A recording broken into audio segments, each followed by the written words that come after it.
that relationship, like, I need some help. So I sent out an email to all my faculty and was like, he's really struggling. Let's give him some support. Mm-hmm. And DeVora Goldman really went above and beyond helping me.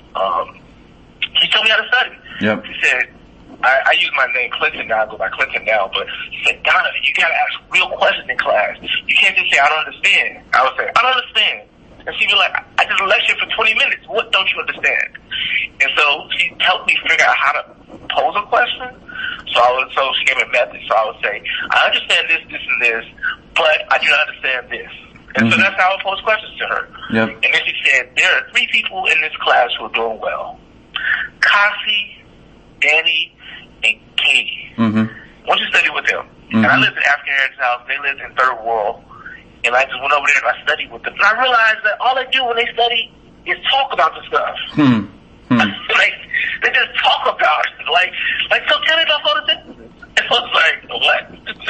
Okay, well, it happened this way and this way and this way. And my struggles were not really bad struggles. I got a C- in that class. Yep. Or a C or something like that. Same. Yep. But, so that wasn't, I didn't fail it. I never failed a class. But I didn't know what to do. That was the first time in my life where I was sitting in the class and like, okay, I've done everything I know how to do. So what's next? And so they really coached me on how to like do better. And then I took 120. And I did well. I did better in 120. I think I got a C+ or something like that. And I remember talking to one of the professors and I was like, he's like, you're not the first student we've seen like this. Stick with it. Stick with the science. You'll do better. You'll do better. But it was so much heartache, and I wasn't really enjoying school. So I was like, well, I'm going to graduate. That's the ultimate goal. So what can I do to graduate? And so I started taking history classes, and I started enjoying history classes and religious studies classes and stuff like that. But yeah, biology 118, 119, it was one of those things I thought I was going to leave college for that. Yep, I hear you there, man. I was in the, I'd props to you for taking 120. I actually loved Bio 118, but I couldn't get out of that class fast enough, man. I didn't want to work that hard. Yeah, it's a 120, and I started to understand. Yeah. I remember the first test. I remember crying in the first test because there were like 8 questions. I had never seen a test like that. I was like, so there's no hints throughout the test about what you might ask another question. It was just tough. Yep. So you mentioned taking history and religious studies classes and enjoying them. How did you settle on history as a major? I always liked history. Yep. And my girlfriend at the time, who was also first year, she was like, well, I think Paul, she had just made the decision to move from one major to another major. I forgot what the majors were. And so she was going through that struggle too. And so I was like, well, how did it happen? Hold on, let me think. Oh, I signed up my second year, I signed up for invertebrate biology. And it was with this lady named Mary Garvin, I believe. And I sat in the class, and we were talking about invertebrates, and I was like, I don't care. I don't care about an invertebrate. And so I went home, and I said, I don't really care about this stuff, and I'm not going to dental school now that I got these bad grades. And I don't care about this. And so what do you like? That's what I think to myself, and that's what she's telling me. And I said, well, I like history. I've always done well in history classes. Let me try that out. And that's why I started taking history classes.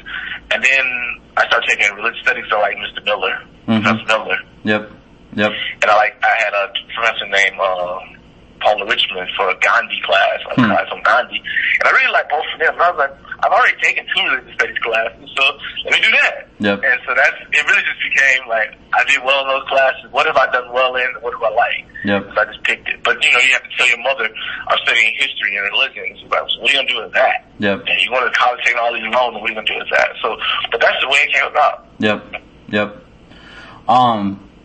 So a lot of folks talk about kind of, and you alluded to this already, but a lot of folks talk about sort of this, you're in school, you're learning all this new stuff, these different ideas, you're meeting all these kind of people from different parts of the country, and a lot of folks kind of talk about like this divide between their home life and their life in college, particularly if you don't come from a lot of money and your parents didn't go to college. Does that narrative resonate with you, this kind of tension between home and college? I mean, yes and no. Like, my mother and I were best friends throughout college, so she knew a lot of things that happened in my life, but she didn't know a lot of things that happened in my life.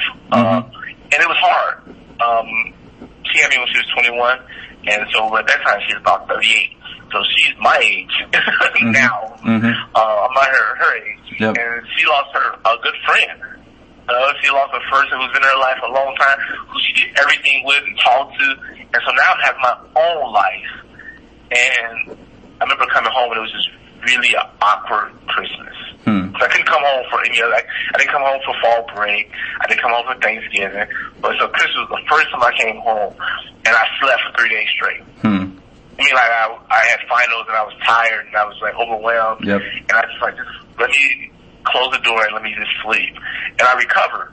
And she was like, that's just so lazy. How you gonna do that? And I was like, well, Mom, you understand, I'm really tired after, like, I've been up 12-hour days studying all of the last 3 days of reading period and did finals and things like that. I'm just really tired. And she couldn't understand it. And it also was more, as I talked about, my family's child hierarchical. So what my mother said went. And now I'm like questioning what she's saying. And so that was difficult for both of us, because it was like, I didn't say I'm a man, but I was like, well, I've been out the house for a while. In fact, one time I actually left home to go back to school early because I was like, you know what, you're being mean, and I don't want to deal with this. So I got on the plane and I went back to school. So it was a tough transition for both of us. It was a tough transition for both of us. But at the same time, we talk about school all the time. And my mother might not went to school, but she went through life. And so she would talk to me about life. And so she went to so her experience in school was like, was military. And she talked about the loneliness of coming back from Germany or Honduras or Guatemala and having all these experiences, and people like, fuck that shit. Which is the exact same experience I was having. So it wasn't the same, but she understood the loneliness and like, man, I'm doing all this great stuff, and all they care about is somebody else getting out of jail and coming back home, and everyone's happy about that. So you talked about this a little bit already, but I just want to make sure I'm clear. How did you pay for college? Open college. So when I was in high school, I was very strategic in everything I did, I guess. Now that you're talking about it, like, I didn't think about it like this, but my senior year, I volunteered to be the guidance counselor's office assistant. So during my lunch, I would be the office assistant. And so that meant that every time a scholarship came into the office, I was the first one to touch it. So I would file it away. So as I'm filing away, I'll make copies for myself. And I would just apply to every scholarship I could. And so what I learned was a little trick. And the trick was, don't think about national stuff, because you only have a 3.3 GPA, 3.4 GPA. But apply for everything local. So I applied for everything local, fraternal groups, organizations, commerce, whatever I could find that was in the city of Chicago, they understand my narrative, I applied for it. And I won a tremendous amount of money, like almost 20 scholarships and $20,000 a year towards it, something like that. And so a lot of that came from them paying it. And then over with the Klesnik scholarship, paid for a lot of it. And then I took out $4,000 a year. And then I worked over the summer. And I worked in the school year. And I was just telling my wife this. Like, during the school year, I did catering. I washed pots and pans.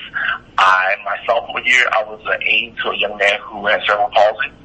So that gave me a job that paid. I worked 20 hours a week with him, like cleaning him up, washing him, cleaning him up, getting him ready for bed, massaging his muscles. So I did that for 20 hours a week, but it paid like $4 an hour. And then I was a Mellon Fellow, so I got paid during the school year for being a Mellon Fellow.